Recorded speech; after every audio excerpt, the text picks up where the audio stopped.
And we are live. Yay. All right.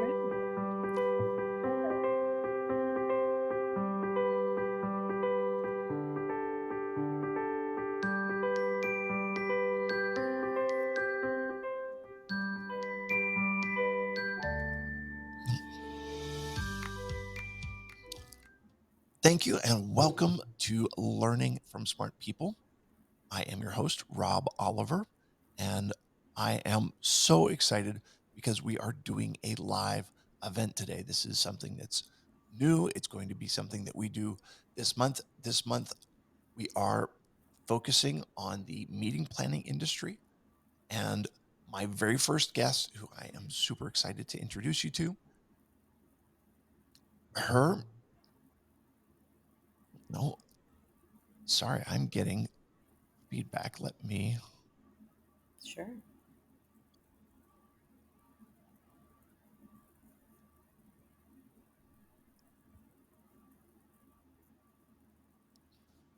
there we go. Hopefully, we have turned our feedback problem around. And I'll try this again. My introduction, my guest today is Jennifer Rondinelli. She is from New York. She's a native New Yorker, and she is a former ballet dancer who has turned meeting planner. She is also the president of the Greater New York Meeting Planners International Chapter, and she joins us. Jennifer, welcome to the podcast. Thank you. I'm so happy to be here with you today. Been looking forward to this chat. Absolutely. Well, I am super excited about it too. So let's just start real easy. Can you tell me a little bit about like your backstory and how you ended up moving from a ballet dancer into a meeting planner and kind of how you got to where you are today? Sure. Yeah. So I started ballet when I was 5 years old, and kind of knew right on there that I wanted to be a ballet dancer, and that was my profession. Danced up until I was close to 30, and professionally, I danced from like age 20 to 25. But it came a point in my life living in New York, and kind of being that struggling artist where I kind of needed to make that decision between continuing to really struggle for the passion of it all and for that career or find something else. And so I initially started slow into the corporate world, kind of had to teach myself the computers and kind of just basic, knowledge of corporate America. And I started at Estee Lauder companies, and through that, and kind of working this 9 to 5 job, but still trying to continue with my ballet career. At some point, like something just had to give. Working 2 jobs full time almost was a lot. So I stepped away for a little bit from ballet and jumped into 9 to 5 job, and it just slowly kind of took over. And I liked having the health benefits and consistent pay and so forth. And kind of left the world of ballet.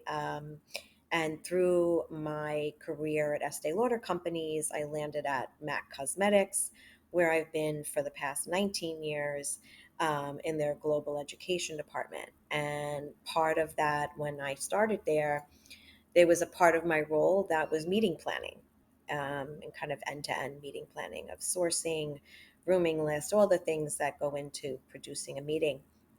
And I just really enjoyed it, and I enjoyed the production side of it. And I then kind of felt like a lot of my background as a ballet dancer and kind of just that team and cohesion of producing an event, a lot of those skills kind of I could apply to the meeting planning. And I jumped in and kind of went back to school, got a certificate in meetings and conference management, at NYU.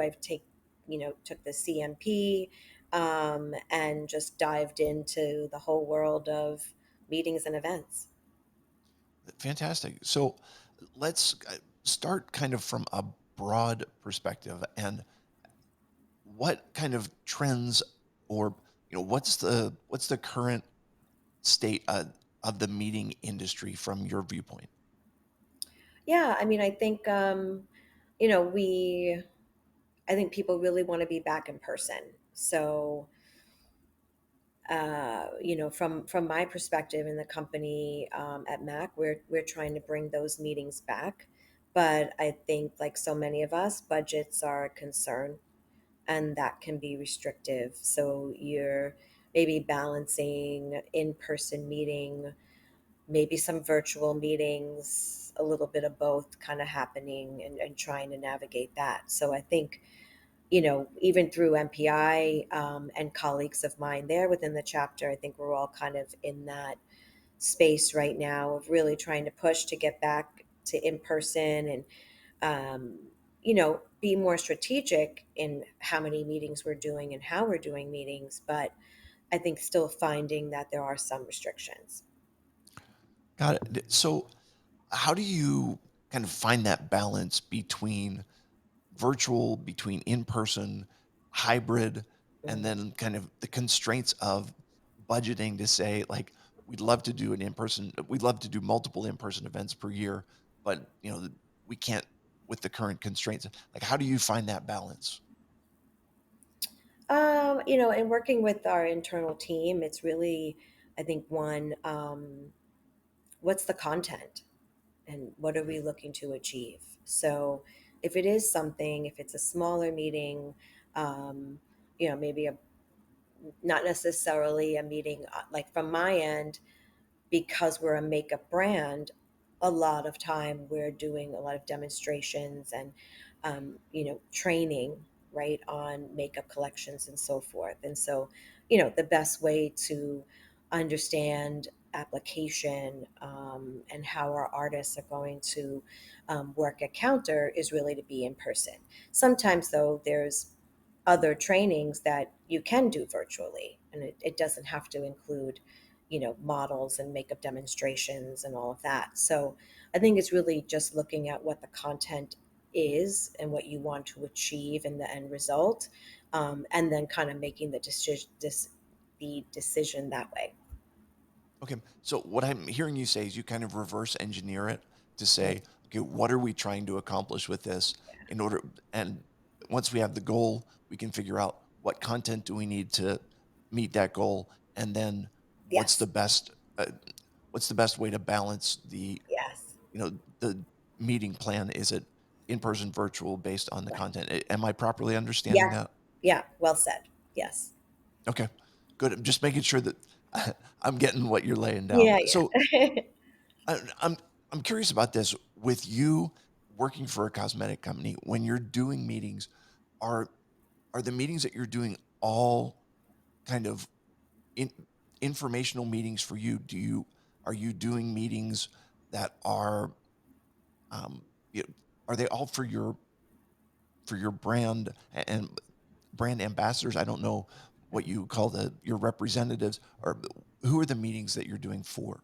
Yeah, so it is our internal global teams, our global artists, and primarily our training teams. So with regional leadership, trainers that are in the field, they're the ones that really are the front facing, but they are training our makeup artists at counter.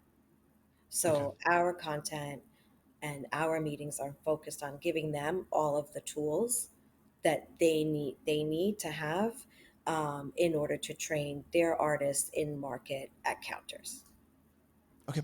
So maybe let's talk about this. What kind of vendors are you working with in those meetings? And full disclosure, right? So I'm a speaker. I'm a motivational speaker. Mhm. I'm a content speaker when it comes to quality. And it sounds to me like most of the presentations that you're having are going to be done by by professionals, by in-house experts. Mhm. But kind of like what kind of vendors are you working with? So, I mean, most of our meetings are taking place at hotels, Okay. within a hotel setting. We have different AV production companies that we work with. depending upon the content and what we're looking to talk about, we may hire, models, model agencies, um, performers from different backgrounds, whether that could be a singer, that could be a dancer. Um, and then a lot of our presentations, though, are done by our executive teams, whether in creative, marketing, product development, education, and artistry. So it's a little bit of both. Okay, cool. And let me just ask this: being as you're from New York, were you able to arrange the siren going by to prove the authenticity of your New Yorkness? I should be, yeah, no. That's just a regular occurrence. Surprising though, I'm speaking to you from my apartment, and I'm on the 20th floor, and it's really interesting. The sirens and all the noises still make their way up very high. Um, One can hear. Yeah, amazing how that works, isn't it? Yes. Uh, so, in working with vendors, I'm sure that you've got experiences both ways with people who are contacting you and doing a good job of it, and there are people who are just annoying as all get out. Can you can you talk about some, give some ideas for vendors as what are best approaches? Um, what are the ways to do it right? And feel free to throw in a couple. Please don't ever do this ideas as well. um, I mean, I think that I can tend to get a lot of, I would say maybe mass Mm, emails, right, that are coming out. I find those a little bit, they're not the best, sure, a lot of times. And I say that in the sense, it's such a broad, like I have specific needs, right, for venues. So I want to hear from those venues that I might be able to do business with, right? And learn more of what's happening in the industry from those. It's hard when you receive a lot of emails, and I mean they're from maybe a much smaller property or in areas that I wouldn't be able to work in. I get more of those. sure. Um, and it's not necessarily like I somehow end up on a mailing list and then it's just this like blast. So that I find to be a little bit frustrating sometimes. Yeah, yeah, Yeah. that would. So, and I think that this is a really important thing to understand and remember. Like for people who are reaching out, vendors who are reaching out, you do your homework, right? Yeah, Um, yeah. and find if you're getting something that is personalized to Hmm. you, and it's something that speaks to, at least they've looked at the website, they know what business you're in, they know something Right, about what you're doing. It's exactly. going to make a difference. I'm assuming. Am I right in that? Yeah, no, I totally agree. I mean, and I think that that kind of goes really for I would say, not just like from an email point of view, but even from like LinkedIn, right? I mean, like where everybody's like connecting and you're trying to build your network and like so forth. And even sometimes that way, I may get like communications and I will feel like, hey, I'm not sure why, like you're looking to, I mean, if you want to connect, sure, like I'm sure there's something there, but sometimes with some hotel brands or different companies, it kind of just maybe kind of feels like it's just kind of this mass, like let's just all connect, and it's not Right. really strategic in that sense. Yep. And so I remember, like, I'm old, I'm 51, and I remember back in the day when we had a fax machine, right? And the Mhm. fax machine would just blow up, and that what happened was they got a list of phone numbers Mm. and they punched them in, and then they just faxed the Right, exact same piece of paper to all of those different businesses. Um, right.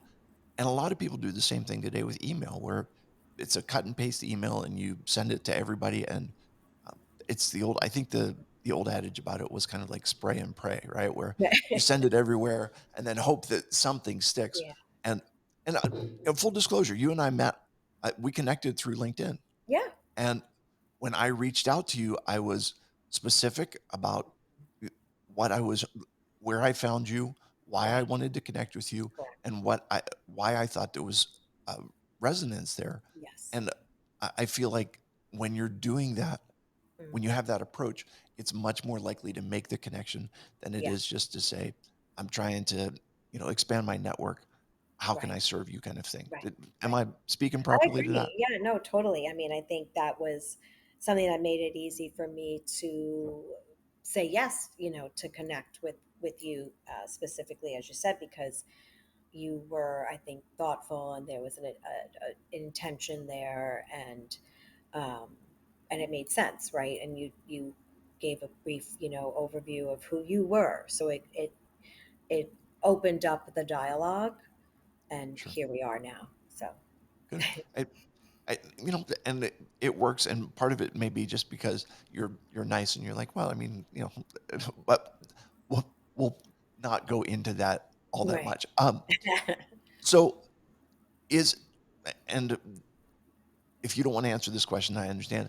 Is the best way to reach out to you by email? Is it phone? Like what are your preferred Yeah. avenues of communication? I would say email. I'm fine with that. I'm still okay with that. Yeah. Okay. Yeah. And I think most meeting planners would feel that way. You Yeah. don't want your phone ringing off the hook with people who are trying to pitch you ideas pitch you venues that don't work for you, pitch you places that are too small or locations that don't work. Yeah. So Yeah. reach out by email and you know Yeah. make it personal and um, make it work. Um, Yes. so I'm I'm thinking about this. You and I had shared an email about things that you would like to talk about, and you were talking a little bit about some strategies that you've learned in the work that you're doing. You are, you know, the face of or working with Mac Cosmetics, and there's a lot of people who are out there, small businesses, even medium and large businesses that are want to work with you. And do you have some suggestions for them about the way that they conduct their business as far as their branding? I think you had mentioned about it, like in the concept of building a personal brand. Yes. Um, yeah. I mean, I think when I was starting out within meeting planning and events, and um, yeah, just kind of learning my way through, I was really, I mean, I was going to like every networking event known in the city. I felt like I needed to be out there and learn more and meet everybody. And, at the same time, it was, I don't want to say easy, but there was something to the effect of you say, like, I say I'm with Mac Cosmetics, and it is a well known brand, right? And that kind of gets the conversation that might get me invited somewhere. But then I started thinking about the fact of like, well, it's fine, but how do I get invited back? Mm, Like, and I also want to be, kind of have my own identity in tandem with this brand, so to speak, right? sure. As I'm trying to build my career and be professional. So I kind of, kind of said, like Mac may get me in the door, but I've got to get myself back into it. And so that's how I started kind of looking at like building my own personal brand. And then looking at it as like I don't maybe have to go to every single event. One, because it also, I mean, I need to balance my life, right? Everybody talks about that work life balance. But I also started to be more strategic of like, okay, who am I meeting? How is it, helping me internally at my job and for my meetings that I'm doing? And so again, it just was like so to me, it seemed like starting out, it was really important to be out there, but I just really had to be mindful of who am I? How am I Sure. representing myself? Um, and kind of leading that way. So yeah. Yep.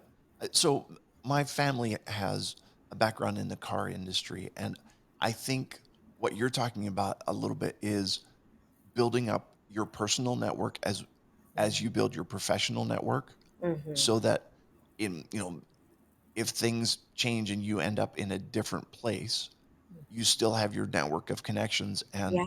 they they have they have a loyalty to you in a, Hmm. in addition to the loyalty to the company that you work for. Am I properly framing that? Yeah. Yeah, definitely. Okay. I think it's important to have those and build those relationships, so it's not, they're more authentic, intentional, and valuable. Yeah. Right. So, okay, I I I will admit this. I'm a little bit jaded about networking events Mm, because I feel like it is more often than not just a pitch fest where no mm, one comes interested in getting anything from anybody else. Everyone comes interested in selling everybody else on them. Do you yeah. have any suggestions or any tips on networking to so that it is it's a way to grow your business and your brand instead of it being just Yeah. a conduit for sales, or a spot where you are just doing pitches and trying to get Mhm. people to buy? Yeah, I mean, I think again, like if you're doing a networking event, it's like, why are you bringing people together? And similar to what I was talking about in terms of my meetings, it's like just being strategic, right? It's like having a Okay. purpose. What's the end result? I mean, that end result could be like, I want to network with 100 people. Well, okay, but it doesn't mean that those 101 are going to show up, because I do think in New York, it's kind of funny because you can plan and kind of project, I'm going to have, you might even get like a full RSVP of, say 50 people, and the day of you may start to get cancellations and that kind of thing, and before you know it, you're with like 20 people. um, Right. but again, I just think that like networking overall, it's got to be with an intention, a purpose, Okay. and I think that then makes it much more valuable and enjoyable. Right. And I feel like networking, and I think I've formulated this in my mind now. A lot of networking events, people are going looking for others to serve them. And Mm, I think that the real relationships are formed when you're going with an eye to how can I benefit the right. other people that are here? What's your reaction to that? Yeah, no, I love that. I mean, I think it's a two-way street, right? Networking, you're looking to build a relationship. So I think at the end of the day, most people don't want to be in a one-sided Right. partnership. So it's got to be like, you know, both parties having an awareness of like, why are they there? And, I find sometimes, even for myself, like I'll meet different vendors, or, people within the industry. Kind of tell though too, I think sometimes that it's going to be a good fit, or maybe for my meetings I might say, what, I know I won't be able to work with that brand, but at the same time, through the conversation, I'm also thinking of like, okay, who could I introduce this person to? So Mm, the networking isn't just that like one to one, it's kind of, it continues to expand and grow. yeah. Yeah. Um, I actually think that that's, I mean, one of the things that people have offered on LinkedIn is like, once we're connected, take a look at my network and see, are there Right. are there people within my network that I can formulate an introduction to, so that even if I'm not your end target, at least I can facilitate conversations to help you get in touch with the people that you're trying to get in touch with. Yeah. Is that Yeah. uh, I cool? mean, I think Hey, it's just listen, much more positive too, right? I mean, yeah, I think that, yeah, I mean, with so much going on, it's like it's good to have fruitful relationships, right? And so, yeah. yeah. No, I'm all about relationships. I think that as humans, we are created created for relationships. Yeah. That's kind of my. But in there is also the fact that it's those one-sided relationships are no fun, and it's Mm. better to be better to have it mutually beneficial. Yeah, exactly. Good. All right. So we talked a little bit before about email and kind of doing your homework. I, as far as the concept, one of the things you mentioned in your email was about email etiquette. Do you Mhm. have any further thoughts on email etiquette before, from what we talked about before? Um, yeah, I think it's important to respond to people. Okay. And so I know for myself, like I still try to ensure that I respond, you know, within a reasonable time frame, right? Like Okay. sometimes you send an email out and then, you may not get a response for a few weeks or whatever. I try to be mindful of that. Sure. No matter really the topic or person, but I try to get back within like a 24 to 48-hour time span. Okay. Um, and I think it's important because then it's just like a showing that respect of another person's time and so forth. Um, I do think it's also important that we're so now, I think, accustomed to being on our phones Right. and texting. Mm, And, texting can be very short answers. It's maybe things are abbreviated, that type of deal. right. I feel that people need to really be mindful that when you are, your email still needs to be that sort of like, you know, spell check and grammar and how you're writing and what you're saying is still really important.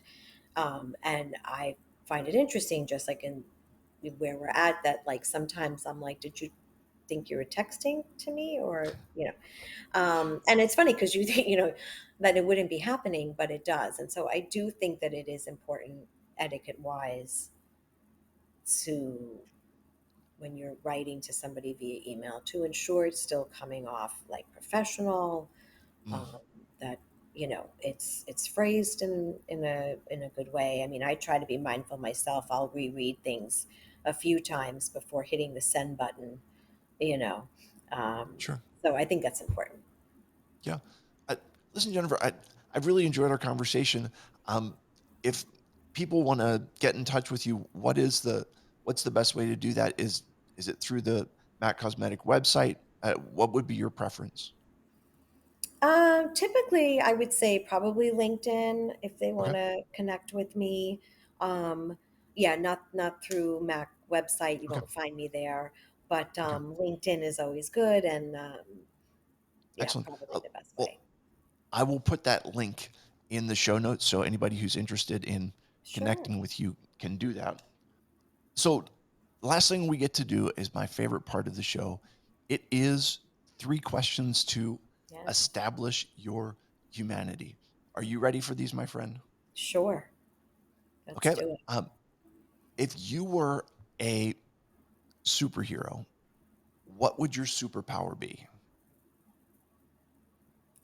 I feel, I think it would be like bionic hearing, Awesome. What would you like to hear? everything. Ha, I mean, I go back to my childhood of like watching Bionic Woman, and like that was just always like she could just kind of walk in a room and like hear from afar like what was being said, what was going on, and I always found that intriguing. So. fantastic. When you go to the zoo, what is your favorite animal to go visit and see? Hmm. I love giraffes Okay. and probably like the polar bears or like, some sort of bear. Yeah. I, all right. A, a very reasonable favorite. Last question. Since you are in New York, my kids love to go to New York. One of the things that they're doing all the time is getting a bagel breakfast sandwich. Mhm. Do you have a go-to bagel place that you say this is this is the best in New York, or this is the place that makes it how I like it? So, yeah, I thought about this. And There's two places that come to mind. So one is called Sadelle's, Okay. which is down in Soho district, right Okay. on West Broadway. And the other is called Black Seed Bagels. They are a smaller chain, pretty new, like the past few years. And they have a few bagel shops throughout the city. So, Perfect. So, and what is the Jennifer Rondinelli order when it comes to a bagel shop? oh, so I love an everything bagel. I'm Yeah. pretty simple, but everything bagel and just really good cream cheese. Fantastic. Jennifer, thank you so much for being with me. This has been a fantastic experience. Apart Sure. from the glitch in the middle with my earpiece, you have been patient, you have been informative, and you are indeed a smart person. To Thank you. all of my subscribers and listeners, thank you for being here. And I will remind you that when you stop learning, you stop living. Have a great day, everybody. Thank you so much. Bye.